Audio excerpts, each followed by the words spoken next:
Oklahoma Senator Markwayne Mullin's controversial comments, suggesting a violent resolution to disagreements with journalists, have ignited a firestorm of criticism. The Republican senator, a staunch Donald Trump loyalist and former mixed martial arts fighter, initially shared a video on X recounting the 1890 killing of former Kentucky Congressman William Talby by newspaper columnist Charles Kincaid.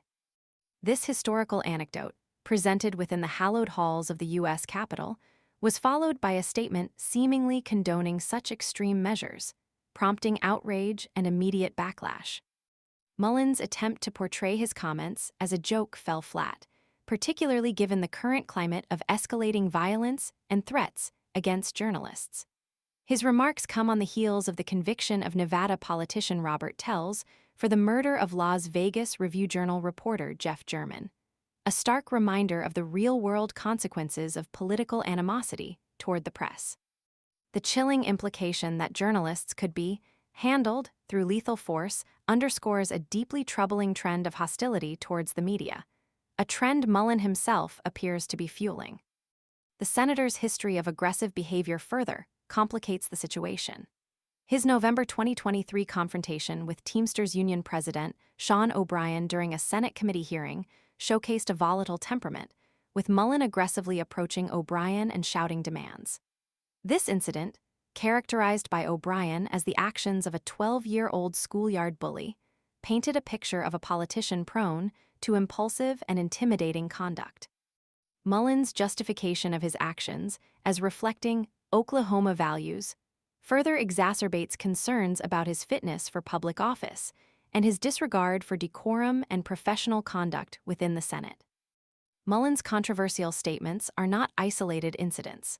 They echo a broader pattern of attacks on the press, notably amplified during Donald Trump's first presidency and continuing with renewed vigor during his second term. Reporters Without Borders documented a staggering 108 instances of Trump insulting, attacking, or threatening the media in just 8 weeks leading up to the 2024 election.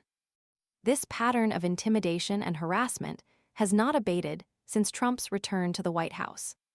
The Trump administration's hostility towards journalists is blatant and multifaceted.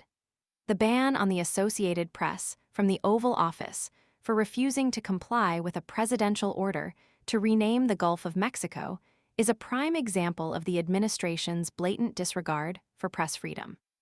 Furthermore, Trump's repeated threats to prosecute and jail journalists for unfavorable reporting, coupled with threats to revoke broadcast licenses of critical networks, create a chilling effect that stifles free speech and independent journalism. This alarming trend is further solidified by statements from the new FBI Director, Kash Patel. During a December 2023 podcast interview with Steve Bannon, a close Trump ally, Patel confirmed that targeting journalists would be a priority for Trump's second term.